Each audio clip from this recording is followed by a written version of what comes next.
قد أدهشني التقدم المستمر في هذا البلد وروح الضيافة العميقة التي تميز الإمارات. إنها حقا مكان فريد يجمع بين الحداثة وحرارة التواصل الإنساني. هذا ما عبرت عنه سعادة تولا أوريولا سفيرة جمهورية فنلندا لدى دولة الإمارات. كان ذلك في الحوار الذي أجرته مع سعادتها الزميلة هالة بو علوان في فقرة موطن الحلم والإنجاز، حيث تطرقت المقابلة إلى عدة محاور هامة تتعلق بالتبادل الثقافي والتعاون المستدام في مجالات عديدة بين البلدين. نتابع.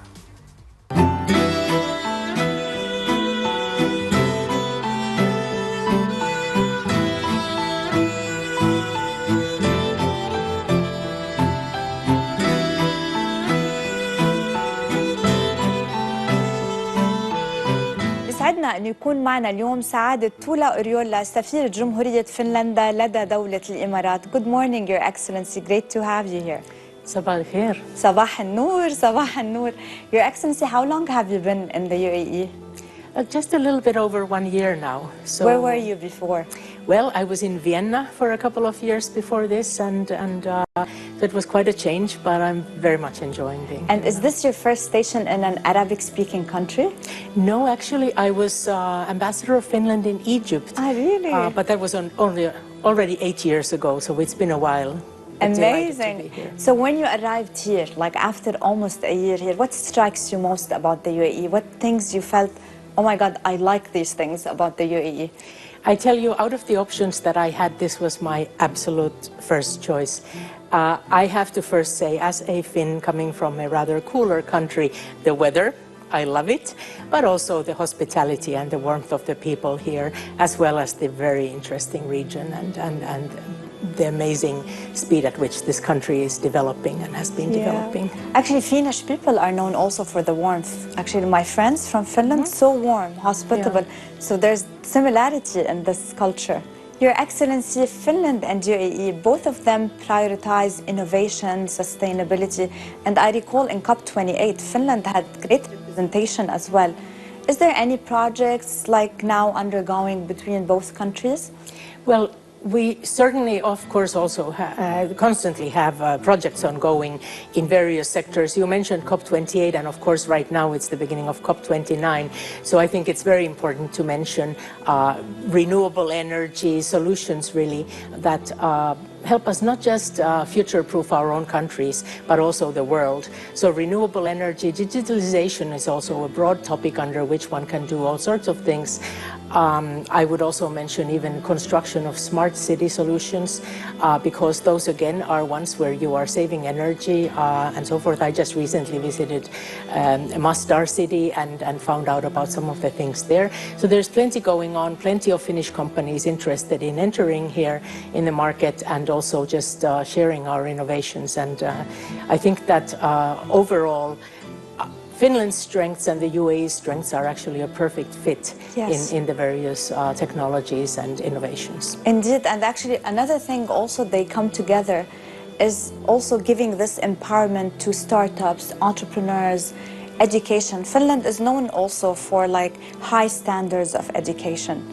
Like what are the projects where you see, for example, UAE is offering for the Finnish brains, talents coming here? Well, I tell you, when you mention the word education, of course, it's a very wide concept. One thing that I would love to see, if possible, would be us together working on education, also around in the region, around the world, because it's so important to make sure that every child receives an education. But in terms of doing things together, I want to mention something which is this slush, which is this event for startups in Finland, which is actually probably the best in the world for bringing in startups, investors, and companies together. And I am hoping that we can maybe recreate slush here, also for the local startups. And then the other side of it is that we are very eager to support Finnish startups come here to get the contacts, to learn to work together with UAE's companies. So again, quite a wide agenda of lots of things that we can do together in that field as well. This slush event happens once a year? Yes, it happens in Finland in the autumn always, and there are iterations of it that can be done abroad. So I'm hoping maybe I can invite you to one here maybe next spring. Absolutely. Yes, inshallah. And is the inshallah, and the Finnish community here, is it large relatively, or is it new? Is it like... Yeah, it's not large, I would say. It's quite active. In terms of Finns in the country, I would probably estimate not more than, let's say, I don't know, 1,700, 1,800 living here. But at the same time, of course, there's plenty of Finns visiting here all the time, not least in the winter. And the other thing then is that in terms of the Finnish companies, it's the ones who are already established here, and then those who have relations with their local counterparts and who travel here all the time. So it's a bit difficult to say exactly, but of course it's not as big as some of the huge expat communities in this country. Yeah, sure. Your Excellency, for example, tourism. Also, Finland is known for the amazing landscapes and nature and all of that. People watching us now and want to go to Finland, they're confused where to go and they need your advice. What's your advice? My advice at this time of the year is start planning a winter trip to Finland. Okay. To Finnish Lapland, which is all the way up in the north. There is Santa Claus, who lives there. There are plenty of opportunities, whether it's skiing, whether it's sleigh riding with husky dogs pulling you, whether it's actually reindeer pulling you on a sled, whether it's staying in an ice castle overnight covered by reindeer skins. So there's plenty to do in the winter. And then in the summer, the country is full of music festivals, art exhibitions out in the forests, in the fields. You know, we like a lot of culture. So those are the things I would really encourage people to come and take a look at. What's your personal preference like for you? You like Finland more winter or summer? Well, when I go there in the summer, I go to my country house because, of course, every Finn has to have a country cottage by the lake or by the sea with a sauna. So I like to do that, but I also like to travel to some of these cultural festivals around Finland. And then in the winter, skiing on a lake or walking on the sea ice, walking to some of the islands in the archipelago, because the sea actually freezes over. Yes. Oh my God. Either. I want to go there. Please do come and visit. Sure. Yes. Your Excellency, the Union Day is around the corner. What's your message to the people living here, to your community living here as well? Yeah.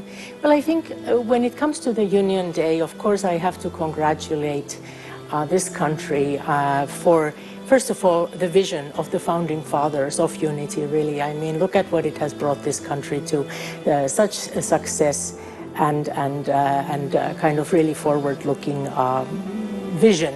And then the other thing is, I think the most important value here that I appreciate is the one of tolerance. And I would wish that every one of us would embody that tolerance, that vision in ourselves and that message. So my message really would be to just congratulate on Union Day to everyone living in this country. But if I may, I would also like to mention that next year is already the 50th anniversary of diplomatic relations between our countries. Congratulations. And I am hoping also to make use of that to really join forces with Emiratis, with the people in this country to celebrate together. Of course, we look forward to this celebration. Your Excellency تولا أوريولا, thank you so much for being with us today. شكرا جزيلا. Thank you. يا هلا. Thank you. Thank you.